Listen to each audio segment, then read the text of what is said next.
Taylor Swift, the most beautiful woman to ever grace this planet, we do indeed call Earth. She's tall and petite, somehow both wildly innocent, the picture of true American beauty, yet sexy and provocative, both at the exact same time. A voice of an angel with mass songwriting and musical talent, and somehow throughout all the fame, throughout all the fortune, she remains down to earth, relatable, just an average young lady who's got caught up in this wild, wild world. Or is she evil? A menace to society, a seductive temptress created in a lab, curated by the American government with the purpose to dumb down the nation, to stop young people having a single independent thought of their own, all while single-handedly controlling the nation and the music industry like a puppeteer. Is she the Pied Piper? And we just children prancing around, waiting to the day that this money-hungry snake clamps down on us like a kraken, bringing a ship down to the depths of the unknown? Well, I'm in a good position to comment on that. You see, Taylor is caught up in this world where people either really, really love her and will say anything to excuse what she does, and other people weirdly, really hate her, like with a passion. They'll make anything she does seem like it's the worst thing ever. But me, I'm in the middle. When I was younger, I loved Taylor Swift. I used to listen to Love Story on repeat. It was my jam. She was indeed my guilty pleasure. I still know all the words to our song, but not so much nowadays. I get sick of hearing about what she's done or what she hasn't done, so I can comment on whether she's a bad or good person without interference from all these personal opinions propping up. One thing people concentrate on too much when talking about whether Taylor Swift is a good or bad person is the small stuff. Recently, controversy has broken out about her anti-hero music video, where it shows Taylor stepping on some scales and then reading fat. As it appears, this outraged a lot of people, and a lot of people now are saying that Taylor Swift is indeed fatphobic. So there was this Teen Vogue article, and here we go, the title: Taylor Swift's anti-hero music video, scale scene, perpetuates fat phobia whilst attempting to depict EDs. For fat people, the anti-heroes live outside of our heads. And this is like a whole thing, you know, it's pretty long. I'm not going to run through it, but the main points of this here is that Taylor Swift is fatphobic because she's shown the word fat. And it doesn't matter if she's had an eating disorder in the past, and it doesn't matter that she's worried about people calling her fat. The fact that she said the word fat, for her, it may be a demon that lives in her head, but for other people, it's a reality. That was pretty much sums up the whole thing. The Guardian also covered this, where they said the Teen Vogue writer complained that by using the word fat, Swift made a choice to explicitly name her demon, the fear of being called fat, which is fat phobia in its most literal sense. You know, this was major news. And controversially, is it really that bad? Why can we not say fat anymore? Is that what it has now come to? What are we supposed to say instead of fat? Overweight? That sounds just as bad as fat to me. Taylor actually removed this from the music video, which I mean, I get. She clearly doesn't want to be caught up in controversy or cancelled for saying, scratch that, for showing the word fat. But I mean, come on. If it was me, I'd just tell him to piss off. I really would. It's not like she was calling someone else fat. She was saying it to herself. The whole thing just seemed like a little bit ridiculous. How in the world is this major news? It just doesn't make sense to me at all. Am I being fatphobic by saying if I call myself fat? Why are we not allowed to say that? Someone needs to catch me up on this because I really don't know. Then we get to this tour madness where Ticketmaster crashed and they effed up the sales of tickets to a new tour, which clearly was a Ticketmaster issue. And yet, people have taken to accuse Taylor of causing this uproar, alleging that she doesn't care about her fans, or she only cares about the money. It's crazy. On the other hand, you got people who love Taylor and will support anything she does like it's the best thing ever.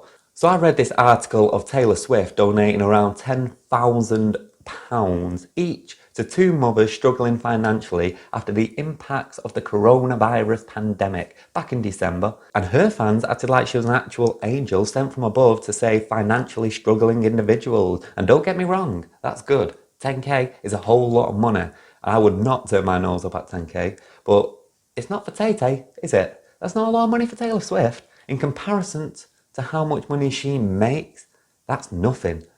I mean, she makes about 50k just while having a wee. 10k is nothing to her. Taylor Swift donating 20k is about as charitable from her side as me donating about 2p. You really need to think about it like that in comparison to the person and how much money they have. Not to mention now she gets tax relief on that 20k. But like I said, they're the small things that are taking up way too much airtime that people are focusing on too much. Let's look into some deeper reasons to why this girl may be evil. First of all, it's the lawsuits. You know, she's no stranger to a lawsuit, one of which is the Lover lawsuit. You see, Taylor was sued by a poet and author named Teresa Ledart, who claims a book Swift released alongside her 2019 album Lover copied elements of Ledart's book of the same name. Ledart claims that a number of creative elements from her book, which was a collection of poems and photos, which she self-published in 2010, were copied in Swift's book that accompanies a deluxe version of her Lover album. As far as I can see, this is ongoing. Personally, I don't know how similar these books are inside because I haven't looked inside any of the two, so I can't really comment. But as far as the cover goes, I don't see it, sure. You know, they're both called Lover.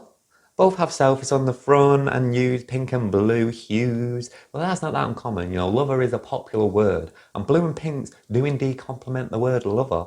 If it was me and I was naming something lover, I would probably choose those colours too. Another ongoing lawsuit is the Shake It Off lawsuit. Swift's 2013 single, Shake It Off, was the subject of a lawsuit filed by a pair of songwriters who penned 3LW's Players Gon' Play, which was released in 2001 and features the lines in that song that say, and I quote, "Players, they gon' play, and haters, they gon' hate." The copyright claims were initially filed in 2017, and a federal judge ruled 4 years later that Swift would have to face a jury trial despite her request to dismiss the case. In some 2022 court documents, the Pennsylvania native argued the lyrics to Shake It Off were written entirely by me. She also alleged, until learning about the claim in 2017, that she had never heard the song Players Gon' Play and had never heard of the group 3LW.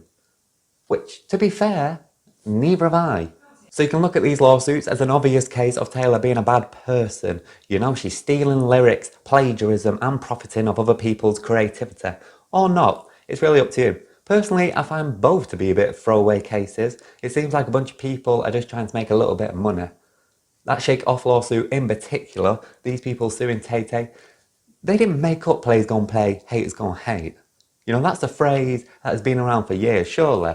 I'm not having that. Am I making that up? I swear I've heard that plenty of times before in the past, way before Taylor and way before Players Gon' Play, the song.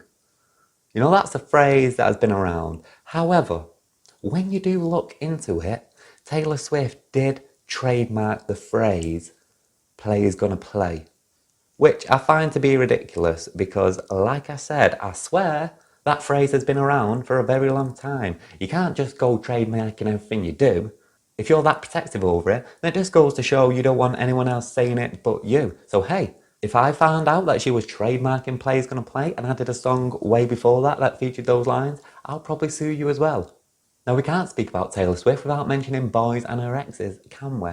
Now, I'm not going to sit here and start listing off all of her exes because I don't have the time to do so, and I also don't see it very necessary in determining whether she's a good or bad person. A lot of people have a lot of exes. That is not the point. The point I'm trying to make is that clearly she's profited from the breakups through her music, which once again, I don't think is a bad thing. Adele clearly does the exact same thing. And ain't no one trying to string her up. You know, ain't no one coming in at Adele for doing it. No, just Taylor Swift. It's just something that's kind of happened and we're just rolling with it now. So it's not the point that she's profiting of it, but it does make you think, doesn't it? Does she get with people purely for her music? How truthful is the image that we have of Taylor? Because hey, the amount of money she makes each time she breaks up with someone, it's quite a lot. They could all be PR relationships. I mean, we know PR relationships exist. They're very profitable. It's a great way to promote new films, new music. And in Taylor's case, when they break up, it's a great way for her to sell records. To make some sell records? Do people sell records anymore? How do you make money from music? Spotify? Ads? It's a great way for her to make money regardless. And the point that really gets me is that she always acts like the victim in these breakups. And her fans, they'll always act as if her exes have done her wrong. But what's the possibility of that, really? If she is so perfect in every way, wouldn't these guys want to bend over backwards just to stay with her, just as long as they possibly could, if she was that perfect? Why are they all treating her so badly? And why is Taylor always coming out of these relationships as the good guy, as the victim, as the innocent one? It doesn't make sense to me. We've all had relationships where sometimes we've been the victim of the breakup and sometimes we've been the wrongdoer. Don't act like you haven't. We've all done it. So you gotta ask yourself, why aren't these relationships lasting if she is such a perfect person? You can't say all her exes have been bad eggs. The probability of that is quite low. Somewhere down the line, you've got to look at the evidence and say, well, maybe she's not so good as a person. Maybe she doesn't get along well with others. I mean, with so many different guys ending in much the same way, the only one commonality in this case being Taylor indeed, you've got to put two and two together and say, well, she may be the issue in this. So maybe there's a side to her that we're not seeing. Evidence is on the table. She could be evil. Think about it. Now let's talk about the feuds. Feuds are a good sign of if someone is good or if someone is bad. Largely not with what they're about, but how we see them handling it. And Taylor has been involved in quite a number of feuds, most famously with Kanye West, as we all remember. But I don't want to talk about what happened on that stage because we've heard a lot about it, and that's more a point on the fact of whether Kanye is a good person or a bad person. That's a whole nother subject. I want to talk about the phone call, which you may remember, you may not remember, just to sum that phone call up. When Kanye's Famous was released in 2016, he name-dropped Swift and refers to their long-running feud, saying, I made that bitch famous. Taylor clapped back at the rapper in a speech saying, there are going to be people along the way who are going to try and undercut your success or take credit for your accomplishments of your fame. I don't think she sounds quite like Mrs. Doubtfire, but that's what we're going with in this case. Kim Kardashian, who was at that point married to Kanye, spoke up. She said that she had a recording of Swift agreeing to the lyrics over a phone call when West called her from his studio. Kardashian later leaked the part of the footage via Snapchat, which caused a lot of fans to call Swift a snake, hence this whole snake vibe that we got going on, for seemingly lying about never consenting to West's idea, when in fact she did consent to it. They did speak about it before it was ever released. What you've really got to take from this, and what comes up with all of her feuds, is this pattern of Taylor Swift victimising herself, much like she does in breakups. She's clearly a very clever girl, so why is every one of these feuds, does she seem like such an innocent victim who doesn't know what she's doing or doesn't know what's going on? It's almost like she's purposely starting feuds to seem like a victim, to further this image that she's an innocent girl caught up in this industry, that she's relatable, and that she's just like you. She's one of the richest, the most famous people on earth. She is far from being relatable. She is in no way a victim, but she sure is playing a good one. Moving on, and more recently, it came out that Swift was one of several celebrities who were called out for their private jet usage, which can contribute to an excess of CO2 emissions and harm the environment. A study from marketing firm Yard named Taylor as the #1 offender, alleging in a report Taylor's shortest recorded flight of 2022 was just 36 minutes.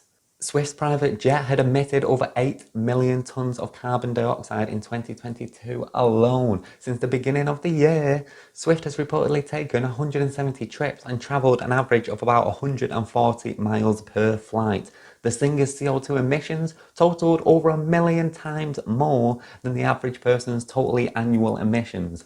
That says Yard. Where is she flying to? I don't understand it. I know she lives between America and England, so maybe she's flying there constantly. Fair enough, you know? Fair enough if she was Touring, if she was touring the world, you've got to take a lot of flights down, you've got a tight schedule to keep on to. But she didn't tour at all during 2022. She spent the whole year recording her old songs, which she can do from home. She didn't have to fly anywhere. How can someone be that bad for the environment unknowingly? Come to think of it, I ain't ever seen Taylor Swift put a single thing in a recycling bin, nor mention anything about sustainability. We only have one Earth, guys. There's no Earth number 2. Imagine that in the history books. Oh yeah, global warming. That was caused by a pop icon named Tay-Tay. And whilst we're talking about what she actually did in 2022, i.e. recording all those old songs, let's talk about that a little bit more, shall we? Let's look into that. Sure, she wants to own her own music. I respect that. That's respectable. But how much money is she making from re-recording her old songs? That's a bloody good way to deal with writer's block, isn't it? Oh, I can't think of any new songs, but I still want to release something until people start forgetting about me. I know what I'll do. I'll just re-release everything that I've ever done. It takes a lot of time to re-record all her own songs. Is it really for ownership, or is it all about the money? I'm just saying. Seems a little bit like a money thing to me. Seems a little bit like, oh hey, these songs I've kind of depleted now. They're old songs. No one's really re-listening to these. Let's just bring them back. Let's just re-record them. It's like the Taylor Swift version of reposting something on Instagram that you did last year.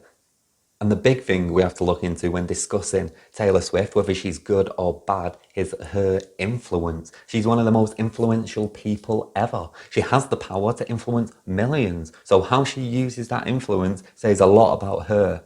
Clearly, it's not for sustainability. We know that, and we know that well.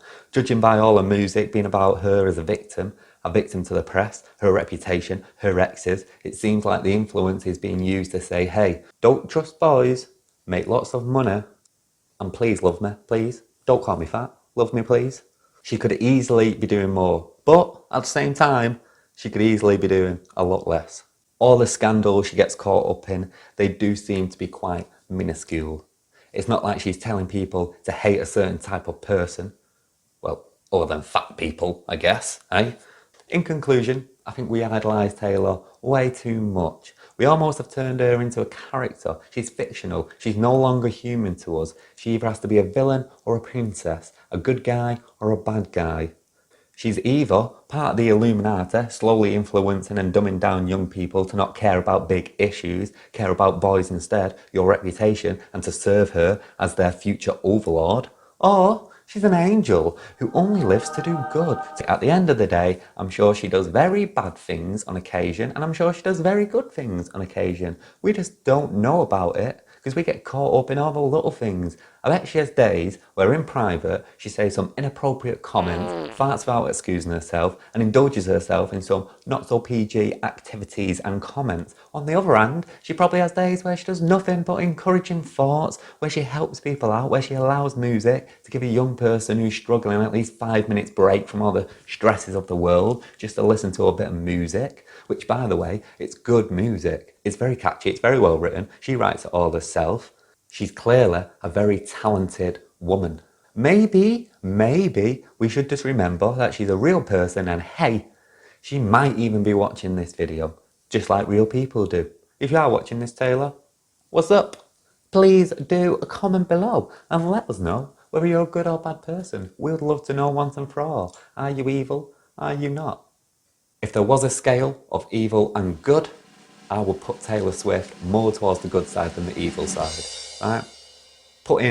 Calling herself fat in a video isn't the worst thing ever. She's got a lot of influence, she's got a lot of money, she could easily ruin this world. But she doesn't, and I respect that. So for that, I put her as a good guy. And there we go.